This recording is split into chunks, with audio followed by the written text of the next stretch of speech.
we know the existing entire stack, entire counterparty risk all the way down the pyramid. There's nothing backing it, and except for more printing of money. And the more printing of money, the more people that are looking and saying, wait, what is money in the first place? Right. So, and more people are asking questions because you can't hide the amount of money that's being printed these days.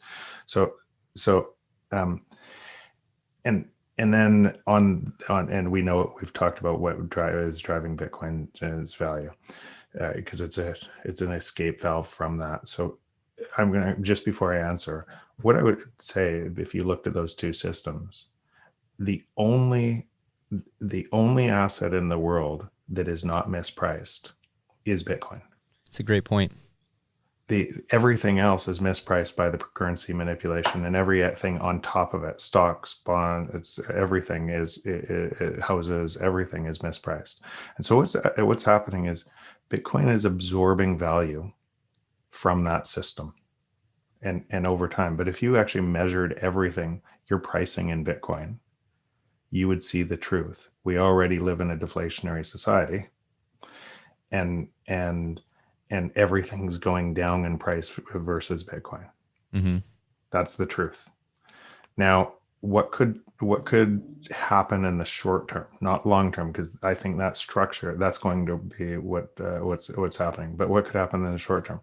If governments, we've talked about it, if governments stopped printing, then you'd cause an unwind, and that unwind would start spiraling and spiraling. And as everybody chased hard money to take money out of the bank, but remember, as they take money out of the bank, they cause it to unwind faster.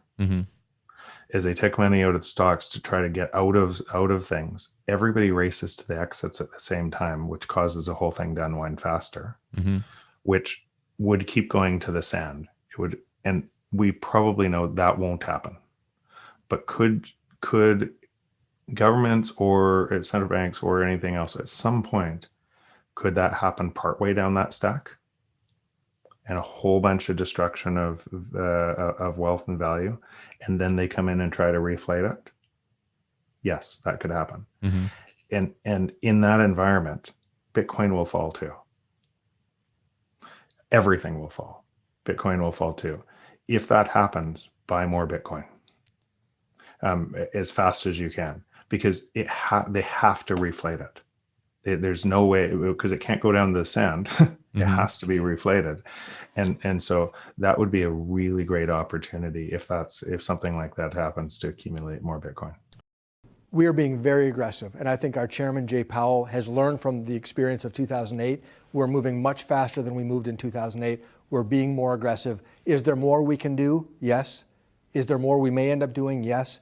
But I think we're being very aggressive, and I think that's the right thing. Can you characterize everything that the Fed has done this past week as essentially flooding the system with money? Yes, exactly.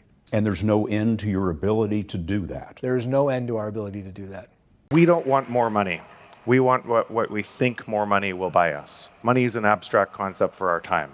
Meaning, if you destroy the key aspect of money, if you manipulate the key aspect of money, you manipulate all of our time.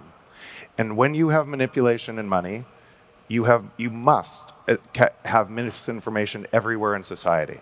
So the thing that everybody's looking through, news, is this thing is going to get worse and worse and worse. The existing system is going to get worse and worse and worse, is that misinformation. And you want to bite at the misinformation. Ukraine war, all of these things, you want to bite because it's so polarizing. COVID, and it sucks you in. Bitcoin is the opposite system.